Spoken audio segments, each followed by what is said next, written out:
Welcome back to the show. I know that Renee had a great weekend. Babcock, I'm not so sure. Why? What happened? There's a new president-elect. Joe Biden declared victory in the presidential race, defeating Donald Trump, even though Donald Trump doesn't think so. He gave a victory speech on Saturday night. Everybody saw it. And guess who was right out in the streets to kind of rub it in the faces of Trump supporters? Who? J.R. Smith. On Sunday, there was a pro-Trump rally in Beverly Hills, and J.R. Smith got in his BMW and decided to hit the streets. He played a song. We can't play the song because there's cuss words in it, but it's an anti-Donald Trump song, which he was bumping in his car as he hung out his side window and was flipping off pro-Donald Trump supporters. So here is a clip. Again, apologizes for the blurs and the sound situation, but you kind of get the gist of it. Take a look. Yeah, Donald Trump. Yeah. I like white folks, but I don't like you. Have a rally out, and let's know something. That's one way to handle it, I guess. Do we care if people say and flip the bird and do things that aren't physically harming people? I'm just curious. Is that a thing? Do we care?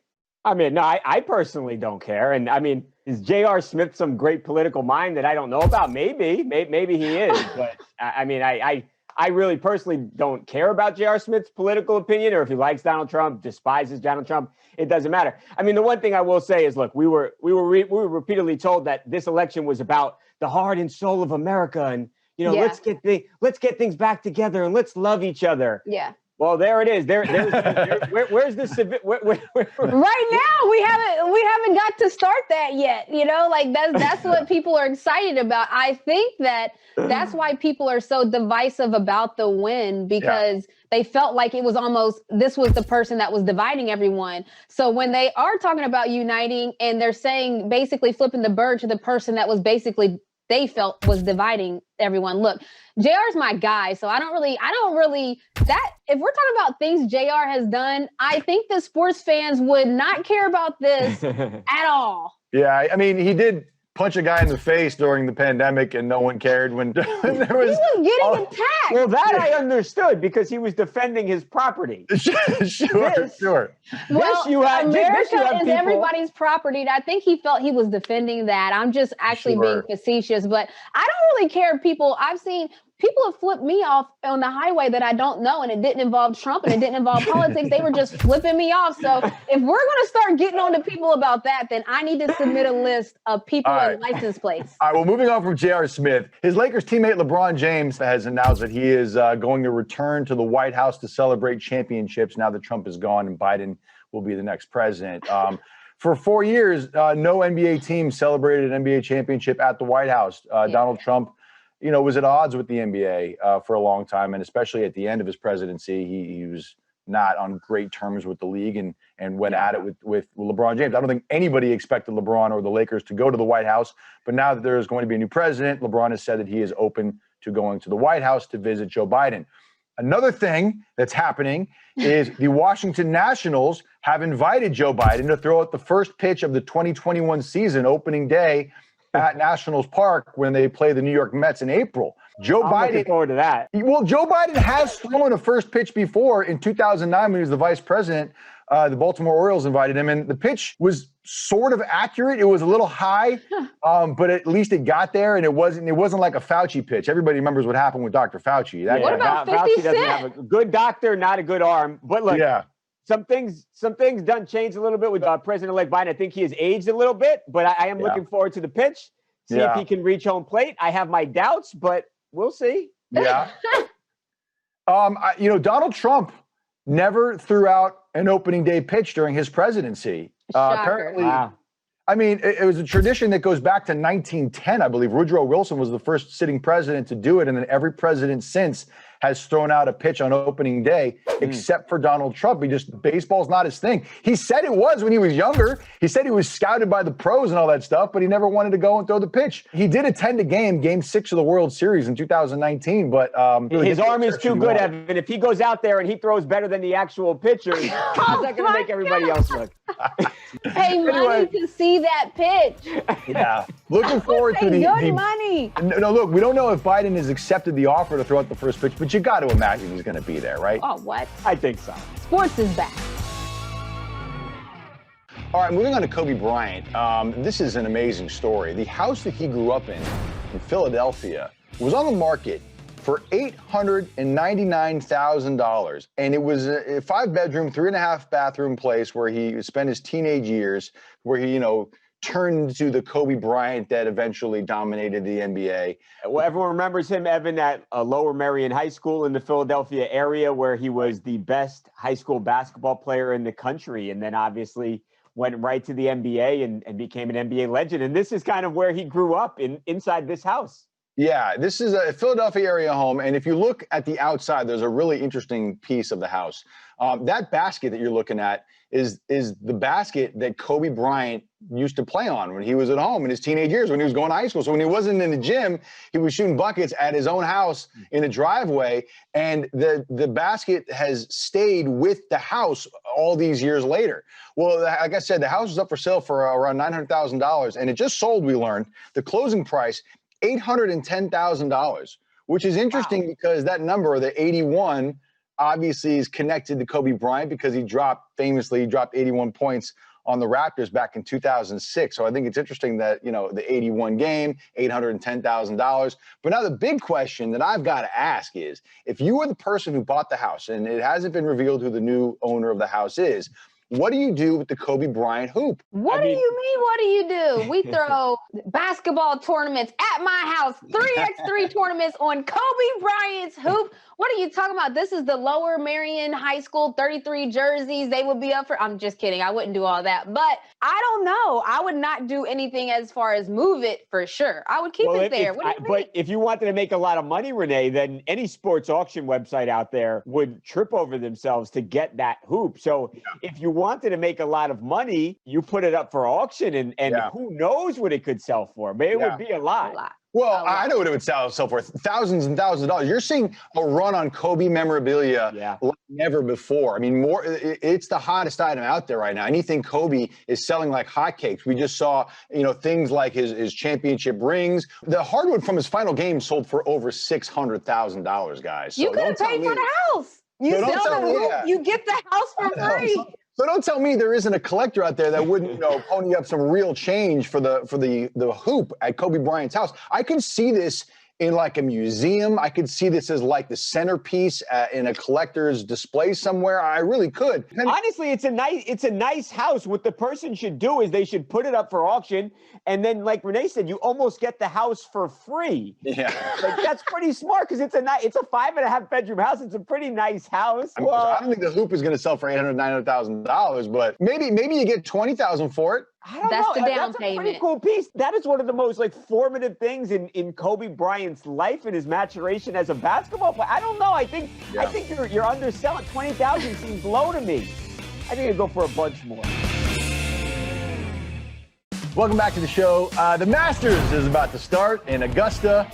It's a tradition unlike any other, that whole thing. A few months late, but it's happening. Yeah, right. Well, COVID pushed it back because it's a pandemic unlike any other. And as tradition with the Masters, the person who won it last year gets to put on a very special dinner for all the golfers who are participating in it this year. And the winner of last year's Masters, of course, was Tiger Woods. Tiger Woods, y'all. Yeah, remember it was such an amazing comeback for him that he got the Presidential Medal of Freedom and was invited to the White House because of it. Well, in April, when he was supposed to have his dinner, when the Masters was initially supposed to happen, because he couldn't throw his dinner at that time because of the COVID thing and golf was shut down, he threw a little mini dinner in his backyard with like his kids and his girlfriend, and they had some sushi and it was an adorable little thing. Look at that. Like they had a small little dinner. Well, now he had the opportunity to do it big, and man, he did. Taco and Sushi Tuesday.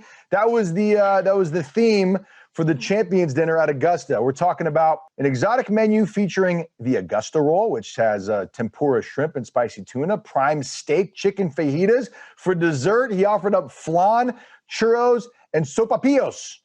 Jack Nicklaus loved it so much that he wrote, quote, "Mr. Woods has gotten a lot of practice at picking a menu. Everybody loved it." Only 33 people were allowed to attend the dinner, but all of them, from what we hear, loved it. Tiger Woods, not just a great golfer, but also really good at catering, apparently. Shrimp tempura is not what I think of when I think of what people in Augusta, Georgia, eat. But Tiger knows he's the man, especially when it comes to the Masters. But I was surprised by the menu choice. Renee, if you were the Masters champion and you had to throw a dinner for everybody else, what would you do? Oh man, he had me at tacos. I'm not mad at it. I think that I would tacos. I'm not, because tacos, there's variety. You can go shrimp if you don't eat meat, and you can put on your, you know what I mean? Like people can kind of make their own. Yep. So I love the create your own styles, because you don't know what people eat and everyone is different. Now there's vegan, there's gluten-free. Yep. You don't eat meat. I don't know. So I think that this is a harder thing than people think. If I'm going sushi, though, we have to have eel. I'm sorry, shrimp tempura ain't it. We're up in the ante. We're introducing people to eel. If you haven't had it, it's the best sushi. So if I could do it, I might just remix it. I don't know, the wings and things. I know golf is classy, but I might have some wings. You know me. I don't know. I would try to have like the heaviest dinner possible to try and mess everyone else's stomach up, right? So like heavy Italian, like cream sauces and stuff. Really try to slow everybody down. So that cream has dairy in it. I'm telling you, people don't eat stuff. You can't do that. Whatever. Big news, everyone. The Super Bowl halftime act has been announced. Huge name, big name. It's The Weeknd. The Weeknd is going to be the one following that incredible Jennifer Lopez Shakira performance from earlier this year. At Super Bowl 54, remember that unbelievable booty shaking performance? Jennifer Lopez, Shakira. Pretty crazy, right? Now we're going to see The Weeknd shake his ass.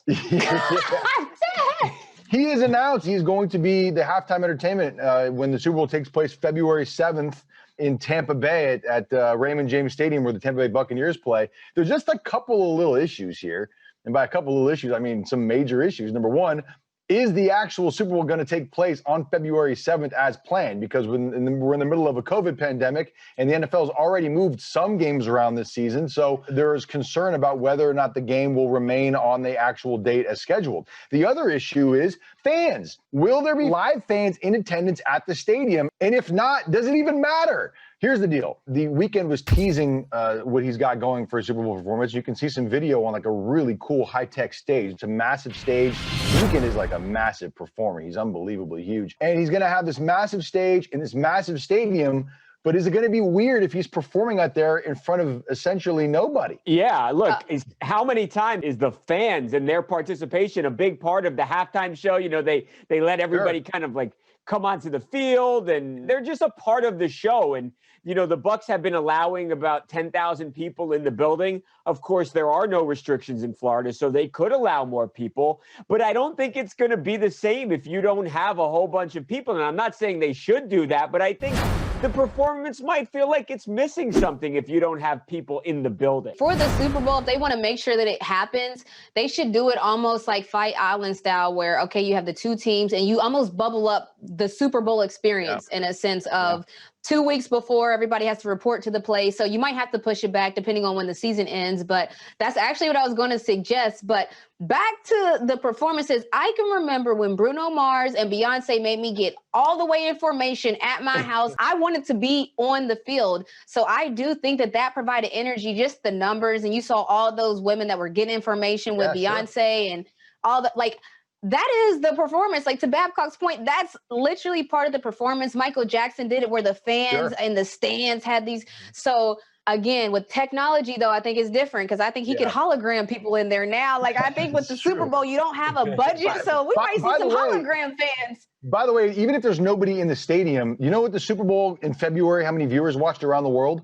102 million people watched the Super Bowl on television back in February, Chiefs versus 49ers. And the Super Bowl before that, it was close to 99 million. So there's going to be a massive television audience, despite the fact if there are people in the stadium or not. The other thing is that, remember when Jay-Z and Rock Nation signed their partnership with the NFL in August 2019, there were some people who were saying, oh, wait a second, you know, Jay-Z had made those comments talking about how, you know, we're past kneeling and he might have a tough time booking talent, but The Weeknd is pretty top tier talent. I just want to show you, here's the video showing Jay-Z and Roger Goodell when they announced their partnership, and he was asked about kneeling. Because remember, Rock Nation Sports they made an agreement where they were going to provide, top-level entertainment for NFL events like the Super Bowl. And in addition, they were also going to help the NFL with their charitable endeavors and basically make sure that money got to organizations that help the African-American community. So here's what Jay-Z said at the time in August 2019. Sorry to put it this way, but would you kneel or would you stand? I think we've passed kneeling. I think it's time to go into actionable items. It's a form of protest. I support protests across the board. We need to bring light to the issue. I think everyone knows what the issue is, and we're done with that. Yeah, so he said we're done with that. There were a lot of people who were upset with Jay-Z for saying that, who felt like he was kind of minimizing Colin Kaepernick's accomplishments in the demonstration. And there were even some people who were saying, good luck trying to find talent who's going to perform at the Super Bowl after making those comments. But the Weeknd is, he's as top level as you can get at this point. I think he's done a pretty successful job of booking A-level talent for the biggest event of the year. Absolutely. And I didn't take Jay-Z's statement like that. I took Jay-Z's statement in the sense of, he said, like, all right, we knelt and we did a form of a protest. Now y'all got to pay up. Essentially, that's kind of how I took it. Alicia Keys did the same thing. She teamed up with the NFL. They started $1 billion endowment for Black businesses. This is not something that's like foreign. The NFL has been trying to reach out to people in the Black community to do this, obviously for good pub. And so I hope that Jay-Z and them are doing exactly what they said, making the NFL money go to those Black businesses and go to the Black community. So if so, I don't really care who performs then, because somebody's going to perform. Like, I don't know how to say, like, somebody's going to do the gig no matter what. So This year it's going to be the Weeknd, and I really hope he does I Can't Feel My Face, because I love that song. This is a significant story. The Miami Marlins have hired a brand new general manager, and it is the first woman in the history of Major League Baseball to become a general manager of a Major League franchise. Her name is Kim Yes, sir. Ng. Yeah, this is a big deal. She has shattered the glass ceiling. People have said for years that she is more than qualified for this job, and people have been wondering, why hasn't she been a GM before? But now it is official. The Miami Marlins have hired Kim Ng to be the next general manager of the franchise. And man, she has a heck of a resume, Babcock. We were just talking about this. Yeah, Evan, I think for a woman and someone, when you're blazing the trail, it was a long journey for Kim. She started as a 20-year-old 30 years ago, working with the Chicago White Sox, working her way up the ladder, becoming an assistant for Yankees general manager Brian Cashman. She went over to the Dodgers, worked there for 10 years, and just has little by little been working up the ladder. And then obviously, like you said, she shatters the glass ceiling with the Marlins. And it's amazing. It's amazing. What's interesting, Babcock, is you said that she worked under Brian Cashman with the Yankees. And a person who was on that team was Derek Jeter, was a member of the Yankees during her time working for Brian Cashman. Yes. And now Derek Jeter is her boss with the Miami Marlins, and he was the one who made the decision to hire her. So clearly she made a good impression with him back when she was on the Yankees and has continued to have overwhelming success. I see that she, on her resume, she's got 3 World Series rings on her resume when she was with the Yankees, 98, 99, and 2000. Yep. 8 postseason appearances, 6 league championship series, and like I mentioned, the 3 World Series. I guess the question now is not just congratulating her, but the bigger question is, why didn't this happen sooner, and who's next? Well, so the first thing, thank you, Babcock, for saying her resume, because I think a lot of people now, and even when we talk about representation, and I've been talking about it a lot, not just racial representation in management, I'm talking about like women, like that's a thing. And so a lot of times people think that people are hired as a give me and like, oh, they had to put a woman in the position. No, this woman, Kim, is ready. Like, she's ready to go. Yeah. She's qualified. She has all the qualifications. And to me, that's most exciting, because that means that she's in the best position to be successful. Yeah. Like, you don't want somebody in a position that they can't do well in. And so clearly her resume speaks for itself. And now she has an opportunity to show what she can do. So yeah, I love to see it. She put out this statement that says, I entered Major League Baseball as an intern, and after decades of determination, it is the honor of my career to lead the Miami Marlins as the next general manager. She said, when I got into this business, it seemed unlikely a woman would lead a major league team, but I'm dogged in pursuit of my goals. I love that. My goal is now to bring championship baseball to Miami. I am humbled and eager to continue building the winning culture our fans expect and deserve. I think that is great. That's I think awesome. that's great. Yeah, I think if you're a Miami Marlins fan, you are stoked to have her. You are lucky to have her. She is a total I'm about to be a Miami Marlins fan for real. Well, like I yeah. gotta like support. I was gonna make a joke and say that now with Renee they have 10 fans now, but I love this story so much, and they had actually a really good year this year. So I too am now rooting next to the Yankees, of course, for the Marlins. Yeah, next to the and I Braves. hope that they win a whole bunch.